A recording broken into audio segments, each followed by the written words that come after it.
ఇప్పుడు చంద్రగ్రహణం గురించి భయపడిపోతున్నారు, అందరూ భయపిస్తున్నారు కూడా. అంత భయపడాల్సిన అవసరం అయితే ఉండదన్నమాట. ఎందుకంటే అది ఒక లగ్నానికి ఒక రాశికి సంబంధించింది కాదు కదా, అందరికి అంతో ఇంతో ఉంటుంది. ఒక లగ్నం అనమాట.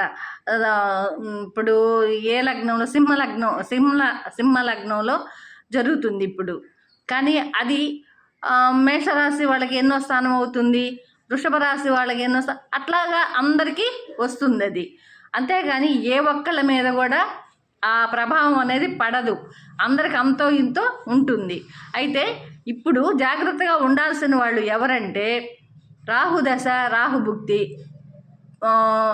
కేతుదశ కేతుభుక్తి, సూర్యదశ సూర్యభుక్తి, చంద్రదశ చంద్రభుక్తి.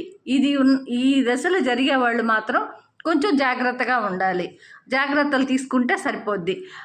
ఇప్పుడు గర్భంతో ఉంటారు కదా, గర్భంతో ఉండేవాళ్ళు 5వ నెల దాకా అవయవాలు ఏర్పడుతుంటాయి. అట్లాంటి వాళ్ళు జాగ్రత్త తీసుకోవాలి.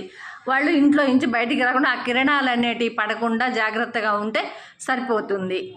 తర్వాత గ్రహణం అయిన తర్వాత రోజు అంతా ఇల్లంతా శుభ్రం చేసుకొని, అంటే ముందు రోజు ఏదైనా ఆహారం మీద దర్బలు ఉంచితే ఆ దోషం అనేది పోద్ది.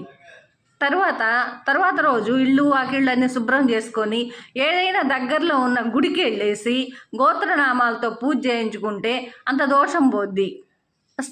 తల స్నానం చేసేటప్పుడు కాస్త ఉప్పు వేసుకొని అంత పసుపు 2 కలిపి వేసుకొని స్నానం చేసినట్లయితే నెగటివ్ అనేది పోద్ది. ఉప్పు వేసుకొని ఇల్లంతా తుడుచుకొని ఇల్లంతా కడుక్కొని ఉంటే ఇంట్లో ఉండే నెగటివ్ కూడా పోద్ది. అంతేగాని దాని గురించి భయపడిపోబాకండి. భయపడి అది అట్లా ఉద్యమని ఇంత ఉద్యమం, ఇది అందరి మీద పడుద్ది అనమాట. అంతో ఇంతో అందరి మీద పడుద్ది. ఇది ప్రకృతి మీద, సమాజం మీద, రాజ్యాంగం మీద, ఇట్లాంటి వాటి మీద పడుద్ది కానీ ఒక్కళ్ళ మీదనే పడదు. భయపడిపోబాకండి.